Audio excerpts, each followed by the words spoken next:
tool I'd like to talk to you about is Google Hangouts. Google Hangouts, these are awesome.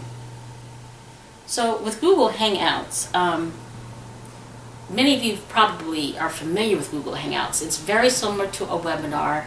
However, you can have lots more people and it's free. Okay, you can have up to 10 presenters.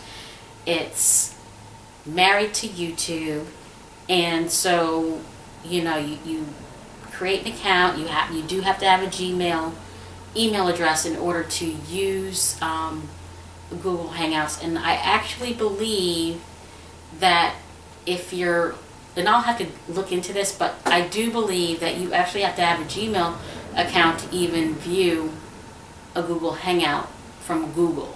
Now, you can always take the embed code from the Google Hangout and embed it to your website, right? So you don't have to have people view it from right within Google Hangout. And that way you don't have to worry about whether your audience has a Gmail account or not. Okay, so what you do is once you set it up, it'll give you, this is if you want to run the Google Hangout from YouTube, but you're concerned that you may have some folks who don't have a Gmail account. Then what you do is you'll take that embed code and you will embed that into your website as if you were uploading a video. And so then when you go live, they can just refresh the screen and they will see the Hangout live. There are also tools out here like Webinar Jam.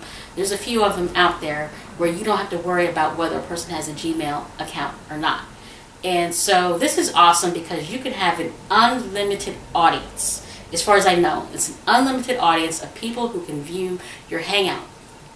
Once the Hangout is over, you can make the replay available to everyone. You can also unlist it if you want to use it on a membership site or your website.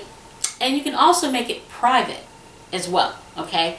So those are the great things about Google Hangouts. Let's see. You can also, when you're running a Hangout, you can share your screen, you can share different tools, you can make these little funny characters, you can, just like you're seeing me, this is how a Google Hangout runs, but you can also display, when you display your screen, you can do that in the event that you didn't want to be seen on camera. You wanted to run very similar to a webinar. Then you would just share your screen. And there's different apps that you can add to have different functionality with the Google Hangouts. But that's just an amazing tool because, you want to connect with your audience. You want to have webinars. And this is just a great way of not having to go to a webinar tool such as, let's say, GoToWebinar, where, you can pay up to $100 a month or more to have any significant number of people actually join that webinar. All right, so that's Google Hangouts.